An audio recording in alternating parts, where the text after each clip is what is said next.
사무엘하 5장 11절에서 마지막 절 25절까지 말씀을 봉독하겠습니다. 11절입니다. 두로왕 히람이 다윗에게 사절들과 백향목과 목수와 석수를 보내매 그들이 다윗을 위하여 집을 지으니 다윗이 여호와께서 자기를 세우사 이스라엘 왕으로 삼으신 것과 그의 백성 이스라엘을 위하여 그 나라를 높이신 것을 알았더라.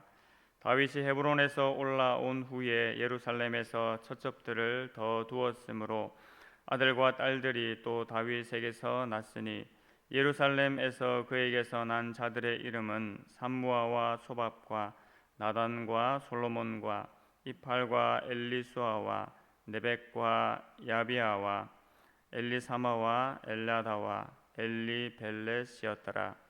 이스라엘이 다윗에게 기름을 부어 이스라엘 왕으로 삼았다 함을 블레셋 사람들이 듣고 블레셋 사람들이 다윗을 찾으러 다 올라오매 다윗이 듣고 요새로 나가니라. 블레셋 사람들이 이미 이르러 르바임 골짜기에 가득한지라. 다윗이 여호와께 여쭈어 이르되 내가 블레셋 사람에게로 올라가리이까 여호와께서 그들을 내 손에 넘기시겠나이까 하니 여호와께서 다윗에게 말씀하시되 올라가라 내가 반드시 블레셋 사람을 네 손에 넘기리라 하신지라. 다윗이 바알 브라심에 이르러 거기서 그들을 치고 다윗이 말하되 여호와께서 물을 흩음 같이 내 앞에서 내 대적을 흩으셨다 하므로 그곳 이름을 바알 브라심이라 부르니라. 거기서 블레셋 사람들이 그들의 우상을 버렸으므로 다윗과 그의 부하들이 치우니라. 블레셋 사람들이 다시 올라와서 르바임 골짜기에 가득한지라. 다윗이 여호와께 여쭈니 이르시되 올라가지 말고 그들 뒤로 돌아서 뽕나무 숲을 맞은편에서 그들을 기습하되 뽕나무 꼭대기에서 걸음 걷는 소리가 들리거든 곧 공격하라. 그때에 여호와가 너보다 앞서 나아가서 블레셋 군대를 치리라 하신지라. 이에 다윗이 여호와의 명령대로 행하여 블레셋 사람을 쳐서 게바에서 게셀까지 이르니라. 아멘. 어제 말씀에 이어서 사무엘하 5장 후반부 말씀을 또 오늘 함께 보게 됩니다. 다윗은 이제 온 이스라엘 전역을 다스리는 왕이 되었습니다. 다윗은 여호와 하나님께서 기름 부으신 지 오랜 시간이 지난 후에야 비로소 이스라엘 전역의 왕이 되었음을 저희가 잘 알고 있습니다. 오늘 본문은 만군의 여호와 하나님께서 다윗과 함께 계심으로 다윗이 점점 강성하여 갔다라는 것을 주요 내용으로 하고 있는 본문입니다. 그런데 이 사실을 누구보다도 다윗 자신이 가장 잘 알고 있었습니다. 이것이 얼마나 은혜스러운 일인지 모릅니다. 다윗이 하나님께서 함께 계심으로 말미암아 이렇게 강성하여 갈 수 있었다라는 사실, 그 사실을 제3자가 아닌 본인 자신 스스로가 그것을 알고 있었다는 것이 다윗 인생에게 있어서 그리고 하나님께서 앞으로 펼쳐가실 다윗 왕국에 있어서 얼마나 기쁜 일이고 좋은 일인지 제가 또한 살펴보게 됩니다.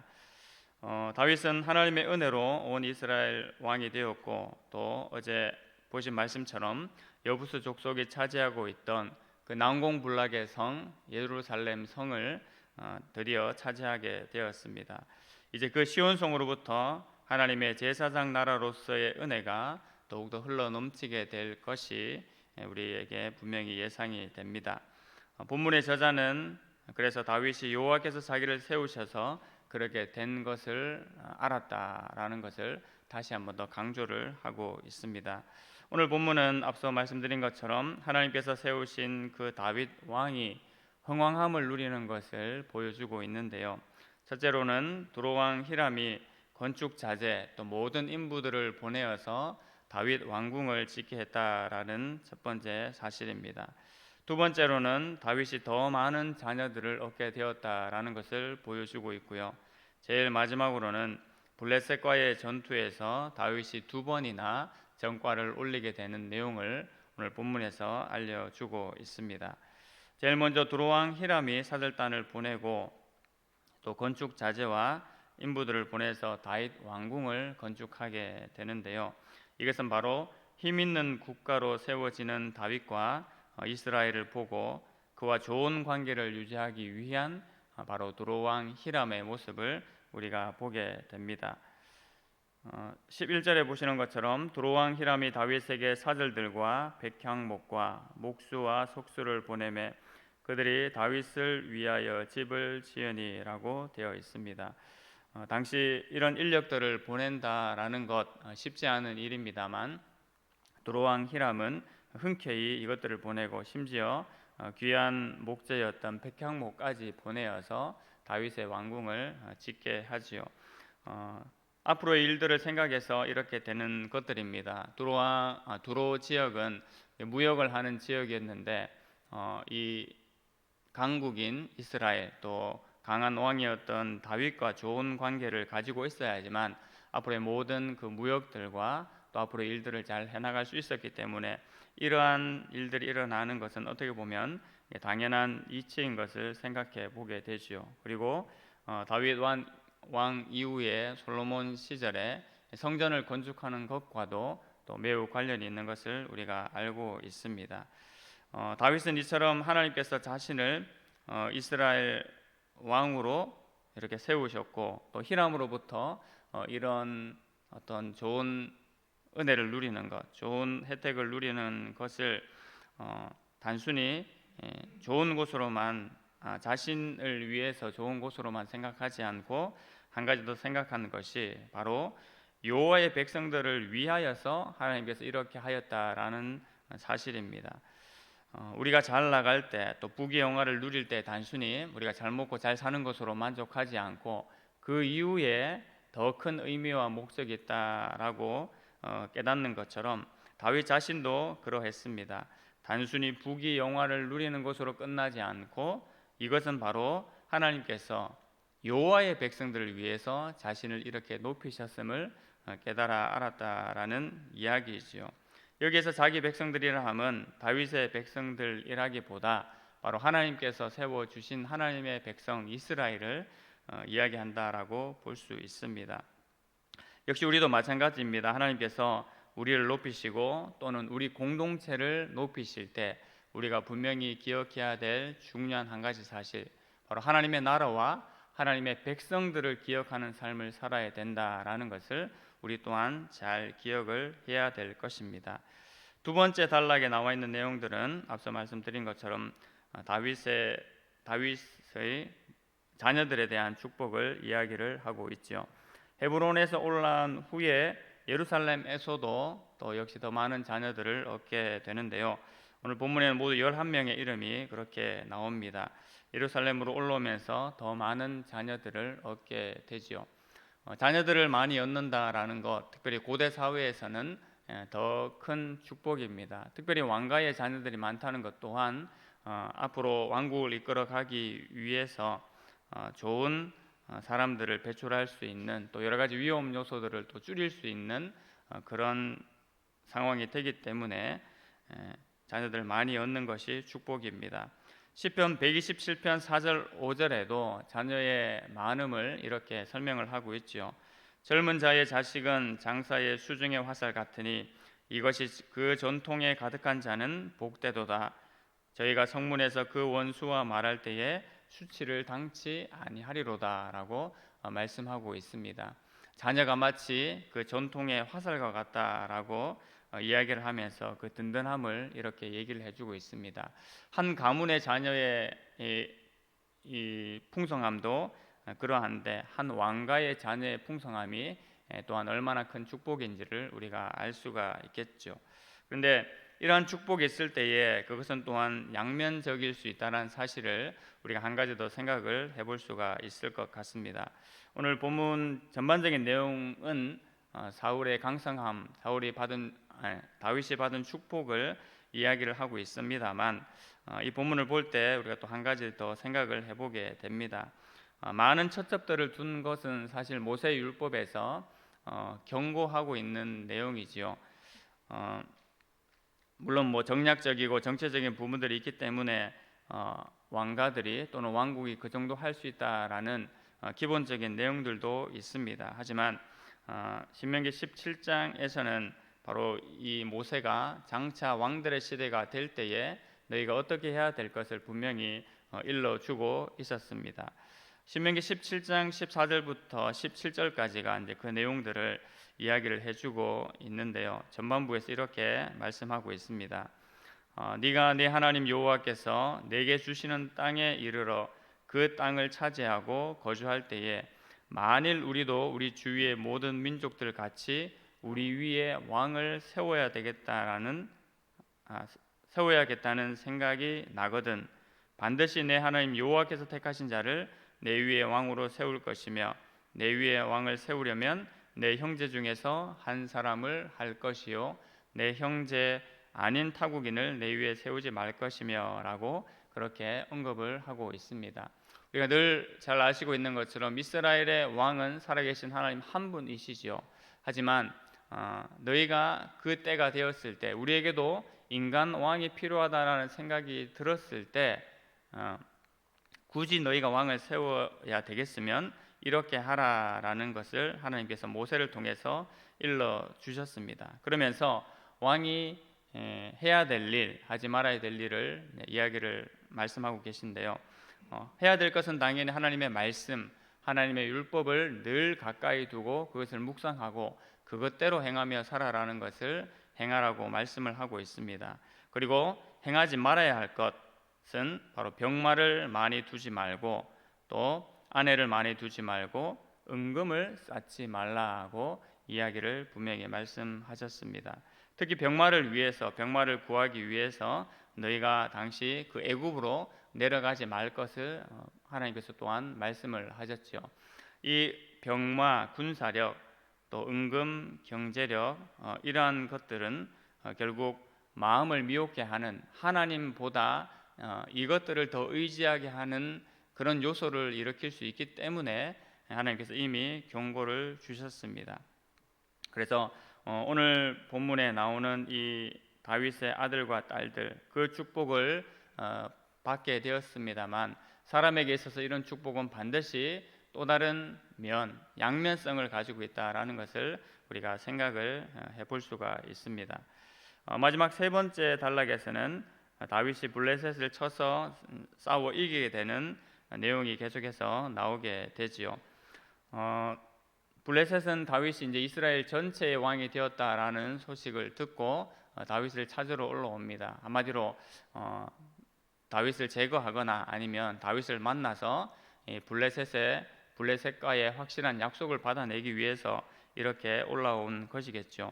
그전에는 다윗이 이 블레셋에 드나들면서 마치 블레셋의 이제 봉신이 되는 것처럼 신하가 되는 것처럼 이제 그런 모양으로 비춰졌기 때문에 이들이 이렇게 되는 것입니다. 헤브론 그 유다 지역에서 왕이 되었다 했을 때만 해도 블레셋은 움직이지 않았지만 이스라엘 전체의 왕이 되었다고 하자 이제 블레셋은 그야말로 위기를 느끼게 된 것 같습니다. 바로 이 전투에서 하나님께서 직접 개입하시고 다윗에게 은혜를 베풀어 주셨지요. 이 싸움에서 역시 우리가 주목해서 볼 내용이 무엇이겠습니까? 바로 철저히 다윗이 하나님께 묻고 여쭈었다라는 사실입니다. 19절 말씀을 보시면 다윗이 여호와께 여쭈어 이르되 내가 블레셋 사람에게로 올라가리이까 여호와께서 그들을 내 손에 넘기시겠나이까 하니 여호와께서 다윗에게 말씀하시되 올라가라 내가 반드시 블레셋 사람을 네 손에 넘기리라 하신지라. 하나님께서 답을 해 주셨지요. 2장에서부터 우리가 쭉 봐왔습니다만 다윗은 지금 끊임없이 하나님 앞에 묻고 있습니다. 하나님, 제가 유다의 한 성읍으로 올라갑니까? 그래, 올라가라. 그러면 어디 성읍으로 올라갑니까? 헤브론으로 올라가라. 이렇게 그 답변을 자세하게 주고 받습니다. 오늘 전투를 치르는 과정 가운데도 이렇게 하나님 앞에 철저히 묻고 움직이는 다윗의 모습을 이제 보게 됩니다. 그런 강성함들, 또 예루살렘을 정복할 만한 그런 힘을 가지고 있는 다윗이었지만 그럼에도 불구하고 철저하게 하나님 앞에 묻고 있는 다윗의 모습을 우리가 살펴볼 수가 있습니다. 하나님께서는 바알브라심이라는 곳에서 블레셋을 물같이 흩으셨죠. 그래서 다윗이 크게 승리를 하게 되었습니다. 특히 이곳에서는 블레셋 사람들이 그들의 우상을 버렸다고 말씀을 하고 있습니다. 마치 과거에 이스라엘이 이 언약궤를 가지고 블레셋과의 싸움에 나아갔다가 그 언약궤를 이렇게 버리고 도망을 했던 것처럼 이제 반대의 이제 현상이 벌어진 것입니다. 블레셋 같은 경우에 이제 다곤 신을 섬기게 되었는데 아마 그런 신들의 형상을 이 전쟁터에 가지고 와서 그들이 이기기를 이제 바랐던 것이지요. 하지만 그들이 패했을 때 그들의 그 신조차도 챙기지 못할 정도로 다 팽개치고 도망가 버리는 현상이 일어나게 된 것입니다. 이런 승리를 하나님께서 다윗과 이스라엘에게 허락을 해 주셨습니다. 그런데 블레셋은 그것으로 또 그치지 않고 한 번 더 쳐들어오게 됩니다. 마치 자기들에게 실수가 있어서 이렇게 된 것이 아닌가, 마치 한 번 더 확인이라도 해보듯이 한 번 더 오게 되죠. 22절에 블레셋 사람들이 다시 올라와서 르바임 골짜기에 가득한지라. 위치도 같은 곳에 올라와서 한 번 더 이 일을 시도를 합니다. 하지만 또다시 하나님께서 다윗에게 승리를 주심으로 이 두 번째 블레셋과의 전투도 이스라엘과 다윗이 능히 이기게 하시는 그런 은혜를 오늘 본문에서 보여주고 계십니다. 오늘 말씀을 보면서 우리가 전체적으로 생각할 한 가지, 바로 하나님께서 하나님의 백성인 우리에게 강성함과 은혜를 누리게 주신다라는 사실을 생각을 해보게 됩니다. 그런데 우리가 이 강성함과 은혜를 누리게 될 때 그것을 세상적인 복과 똑같이 생각해서는 안 된다라는 것을 깨닫게 되죠. 우리의 강성함과 잘됨으로 부귀영화를 누리는 것으로 끝나는 인생이라면, 그야말로 잘 먹고 잘 사는 것으로 끝나는 인생이라면 그것은 분명히 하나님의 뜻이 아닙니다. 그것보다 더 중요한 하나님의 뜻과 하나님의 마음이 있는데, 그것은 바로 하나님의 나라가 견고하게 세워지는 것, 그리고 하나님의 백성들이 견고하게 세워지는 일을 위하여서 그 강성함과 또 그 평안함과 또 그 잘됨을 우리가 사용해야 된다라는 것입니다. 만약 오늘날 저에게 또 우리에게 이러한 다윗과 같은 은혜가 있다라면 우리가 어떻게 생각을 하겠습니까? 누군가가 찾아와서 나를 위해 무엇을 해줄 만큼 그런 지위를 하나님께서 갖게 하시는 것, 또 우리의 자녀들을 통해서 그 자녀를 통해서 영광을 얻게 하실 때에 우리가 생각해야 될 것이 무엇인지 생각을 해보게 된다라는 것이지요. 그리고 여러 시험과 환난에서 능히 이기게 하시는 그 능력을 하나님께서 우리 가운데 부어 주실 때 과연 이런 과정들과 이런 복들을 통해서 우리가 무엇을 하고 무엇을 행하면서 살아가야 될 것인지를 한 번 더 생각을 해보게 된다라는 것입니다. 답은 앞서 나와 있던 것처럼 결국 하나님의 나라와 하나님의 영광을 위하여서 이 모든 것을 사용할 줄 알고 또 생각할 수 있는 주의 백성들이 되어야 된다라는 것입니다. 이런 축복이 있음에도 불구하고 나 자신이 선주로 생각할 그때에 우리는 오히려 그것이 시험 또 유혹이 될 수 있음을 분명히 깨달아야 합니다. 축복을 축복으로 받을 때에 그것이 온전하게 되는 것이지, 축복을 하나님께서 주신 축복으로 받지 못하고 내가 선줄로 생각하는 그것으로 받을 때에 우리에게 위험이 닥칠 수가 있습니다. 다윗이 지금은 아니지만 이후에 어떤 모습이 되었습니까? 다윗이 직접 전투를 치르지 않아도, 직접 전장에 나가지 않는 그런 상황에서도 승리할 수 있는 상황이 되자 결국 다윗은 그 시험과 유혹에 빠져들게 되었지요. 그리고 그 많은 자녀들을 통해서 결국 칼이 끊어지지 않는 비극적인 현상까지 이어지게 되었습니다. 우리가 축복의 자리에 있을 때 또 안정을 주실 그때에 우리는 더욱 하나님 앞에 무릎 꿇는 자들이 되어야 됨을 우리가 생각을 해볼 수가 있습니다. 오늘 본문이 이것을 다루는 것은 아니지만 우리 인생이 잘 나갈 때에 특별히 그 하나님을 더 의지함으로 말미암아 하나님의 나라와 하나님의 백성들을 더욱 견고히 세워나가는 그 한 사람으로 세워져 갈 수 있기를, 또 그러한 교회로 세워져 갈 수 있기를 간절히 소망합니다. 하나님 아버지, 은혜를 감사합니다. 하나님, 다윗 인생 가운데 하나님께서 은혜를 베풀어 주시고, 또 하나님 이스라엘 그 민족을 통하여서 하나님의 영광과 은혜를 베풀어 주신 것을 우리가 살펴보게 됩니다. 하나님, 이 놀라운 강성함과 은혜를 부어 주심으로 말미암아 하나님의 백성들을 위하여서, 하나님의 나라를 위하여 온전히 살아갈 것을 바라셨던 그 하나님의 마음을 오늘 이 아침에 다시금 확인하게 하여 주시니 감사합니다.